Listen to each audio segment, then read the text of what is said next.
यांच्या आदेशान्वये अहमदपूर तालुका कार्यकारिणी जाहीर करण्यात आलेली आहे। त्या अनुषंगाने आज नूतन कार्यकारिणीचा सत्कार, एकमेकाच्या ओळखी आणि पत्रकार परिषदेचे या ठिकाणी आयोजन करण्यात आलेलं आहे। नवीन तालुका अध्यक्ष सत्तार हबीब साहब शेख यांची निवड झालेली आहे। वंचित बहुजन आघाडी येत्या काळातील स्थानिक स्वराज्य संस्थेच्या निवडणुकीला पक्षाच्या पुढील आदेशाप्रमाणे निवडणुकीला सामोरे जाणार आहे। वंचित बहुजन आघाडीने स्थानिक स्वराज्य संस्थेच्या निवडणुकाला डोळ्यासमोर ठेवून वंचित बहुजन आघाडी तालुका कार्यकारिणीवर काही अधिकार सोपवलेले आहेत। तालुका कार्यकारिणीने भारतीय जनता पार्टी सोडून जे तुमच्यासोबत सकारात्मक चर्चा करतात त्यांच्यासोबत युती आघाडी करण्याचे काही अधिकार दिलेले आहेत। पण ते अधिकार आणि ती युती आघाडी करताना वंचित बहुजन आघाडी जिल्हा कार्यकारिणी आणि राज्य कार्यकारिणीला विश्वासात घेऊन पुढील स्थानिक स्वराज्य संस्थेच्या निवडणुकीच्या युती आघाडीच्या चर्चा करण्यासाठीचे अधिकार दिले आहेत। या ठिकाणी पत्रकार परिषदेला प्राध्यापक दही कांबळे सर, ज्येष्ठ मार्गदर्शक शेषराव ससानी सर, नूतन तालुका अध्यक्ष सत्तार शेख आणि सर्व वंचित बहुजन आघाडीचे कार्यकर्ते या ठिकाणी उपस्थित आहेत। सबसे पहले पत्रकार बंधुओं का मैं आभार व्यक्त करता हूं कि आपने हमारे आवास पे यहाँ पर आकर पत्रकार परिषद में आपने हिस्सा लिया। अहमदपुर तालुके का वंचित बहुजन आघाड़ी तालुका अध्यक्ष पद आदरणीय वंचित बहुजन आघाड़ी के सर्वसर्वा प्रकाश अम्बेडकर साहब ने हमें दिया है। हम उनका आभार व्यक्त करते हैं। इसी तरह महाराष्ट्र कमेटी का, जिला कमेटी का हम आभार व्यक्त करते हैं और पूरी ताकत से वंचित बहुजन आघाड़ी अहमदपुर तालुके के अंदर आने वाले आगामी जो इलेक्शंस हैं वो लड़ाएगी और जीत हासिल करेगी।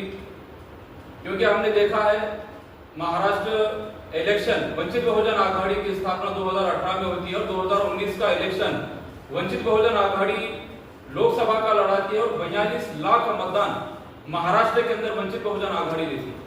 यानी कि ये पहला इलेक्शन होता है और वंचित बहुजन आघाड़ी इतने ज्यादा मतदान वोट लेती है महाराष्ट्र के अंदर। ये धमक आदरणीय बाबा साहेब अम्बेडकर साहब की है। इसी तरह अहमदपुर मतदार संघ में 2019 में विधानसभा लड़ाई गई थी वंचित बहुजन आघाड़ी ने, जिसमें 22 से 23 हजार मतदान वंचित बहुजन आघाड़ी के कैंडिडेट ने लिए। इसी तर्ज पे शहर के अंदर मतदार संघ के अंदर दलित मुस्लिम बहुजन समाज निर्णायक मतदान है। खासतौर पर अहमदपुर शहर के अंदर निर्णायक मतदान दलित मुस्लिम है। इस वजह से हम अभी से दावा करते हैं कि वंचित बहुजन आघाड़ी की नगर पालिका होगी।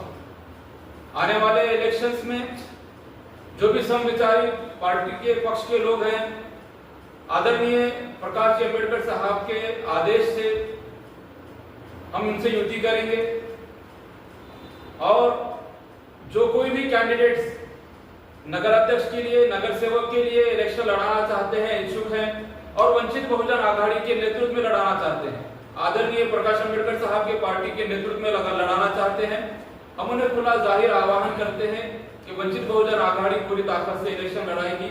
आप वंचित बहुजन आघाड़ी के अंदर प्रवेश कीजिए, पक्ष का काम कीजिए, पक्ष आपके बारे में सोचेगा, वरिष्ठ अधिकारी पक्ष श्रेष्ठी आपको टिकट देगी और इंशाल्लाह इसका फायदा।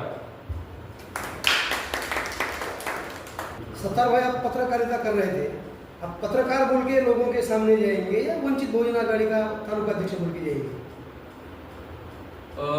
वंचित बहुजन आघाडी तालुका अध्यक्ष पद भेटणे अगोदर मी वंचित मध्येच काम करत होतो। मैं पहले वंचित का कार्यकर्ता महासचिव बनकर कार्यरत था, लेकिन बॉडी डिसॉल्व होने के बाद यहाँ की तालुका कार्यकारिणी बर्खास्त की गई। उसके बाद हमने क्षेत्र पत्रकारिता को की। अब हम सिर्फ वंचित बहुजन आघाड़ी के तालुका अध्यक्ष हैं, तो हम वंचित बहुजन आघाड़ी के नेतृत्व में भी काम करेंगे। वंचित बहुजन आघाड़ी के पद तालुका अध्यक्ष के हिसाब से ही हम काम करें।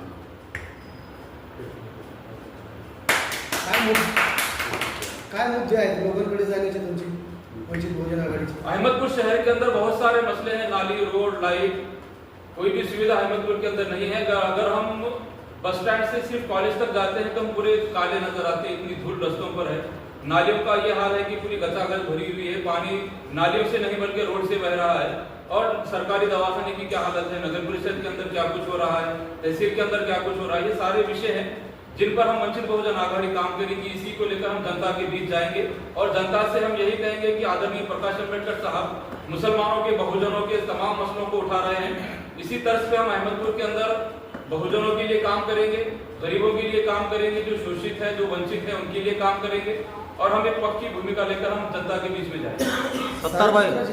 सारीपुत्रजी, आपण बोलताना म्हणालात की भाजपच्या कार्यकर्त्यांना सोडून त्यांच्या भाजपला सोडून युती केली जाईल बरोबर, पण ज्या वेळेस निवडणुका येतात त्यावेळेस वंचितला भाजपचाच कार्यकर्ता उमेदवार म्हणून होते। विधानसभेच्या वेळेस बालाजी पाटील चाकूरकरांना वंचितने उमेदवारी दिली आणि इतकंच नाही, पूर्ण प्रश्न आहे अगोदर ऐकूया, इतकंच नाही तर वंचितचा जिथे उमेदवार निवडून येतो पुन्हा ते भाजपमध्ये जातो। मग हे बोलणं असं कशासाठी? बरोबर आहे, पण ऐन वेळेला काय होतं, पक्षाचे इथं जी कार्यकारिणी, तुम्ही बालाजी पाटलाच्या संदर्भात प्रश्न विचारला त्याच्या एक पहिल्यांदा सांगतो की इथल्या कार्यकारिणीवरती कुठल्याही पक्षामध्ये काम करणाऱ्या तालुका कार्यकारिणीनं पक्षाकडे हा उमेदवार आहे म्हणून घेऊन जायचं असतं, पण ते काम तालुका कार्यकारिणी करू शकली नाही आणि नाविलाजाने पक्षाला त्यावेळेस त्यांच्याकडे गेलेला माणूस उमेदवारी मागण्यासाठी गेला होता, त्यांना नाविलाजाने या ठिकाणी पुरस्कृत उमेदवारी करावी लागली आणि भाजपमधून लोक येतात आणि पुन्हा नंतर तिकडे जातात, भाजप माणसाला देतात असं काही नाही। त्यावेळेसचे पक्षाचे निर्णय असतात, त्या पक्षाच्या निर्णयाला आपल्याला ते पुढे घेऊन जावं लागते आणि मुळामध्ये पक्षामध्ये येऊन उमेदवारी घेतात आणि निवडणूक लढून जातात, मुळात त्यांनाच विचारधारा कळलेली नसते। दुसरा प्रश्न असा आहे की आता जसं राष्ट्रीय अध्यक्षांनी सांगितलेलं की भाजप पक्ष वगळता इतर पक्षाशी आम्ही युती करू, परंतु आपण महाराष्ट्रामध्ये आजवर असं पाहत आलेलो आहे की स्थानिक लेवलला काँग्रेस आणि भाजपची युती बऱ्याच निवडणुकीमध्ये झालेली आहे आणि आता देखील होत आहे। गेल्या 2 दिवसाखालीच एक ताजं उदाहरण आहे आपल्या नागपूरचं आणि कोल्हापूरचं। मग तुम्ही कोणासोबत, काँग्रेससोबत जाणार आहात तर मग काँग्रेस ही भाजपची आईच आहे, मग नेमकं तुम्ही कोण्या पक्षासोबत युती करणार आहे? कसं आहे, मुळामध्ये वंचित बहुजन आघाडीची विचारधारा ही क्लिअर आहे। कसल्याही परिस्थितीमध्ये भारतीय जनता पार्टी सोबत आमची युती आघाडी कसली होणार एक मुळात राहिला प्रश्न, भारतीय जनता पार्टी आणि काँग्रेसनं काय करावं तो त्यांचा व्यक्तिगत प्रश्न आहे। वंचित बहुजन आघाडी ज्यावेळेस इतर पक्षासोबत भाजपा सोडून इतर पक्षांसोबत युती आघाडी करेल त्यावेळेस त्यांच्यासोबत वंचित बहुजन आघाडीच्या अटी व शर्ती लावेल, तो जो पक्ष मान्य करेल त्याच्यासोबतच युती आघाडी होईल। म्हणजे अटी आणि शर्तीवरच वंचित जाणार? हो। आजपर्यंत असं निदर्शनास येते की शहरी भागापेक्षा ग्रामीण भागामध्ये वंचित बहुजन आघाडीचे कार्यकर्ते सक्षमपणे कार्य करताना दिसून येतात, मात्र त्यांना पुरेसा पाठबळ मिळत नाही। त्या अनुषंगाने तुम्ही काय करणार आहात एक नवीन अध्यक्ष म्हणून?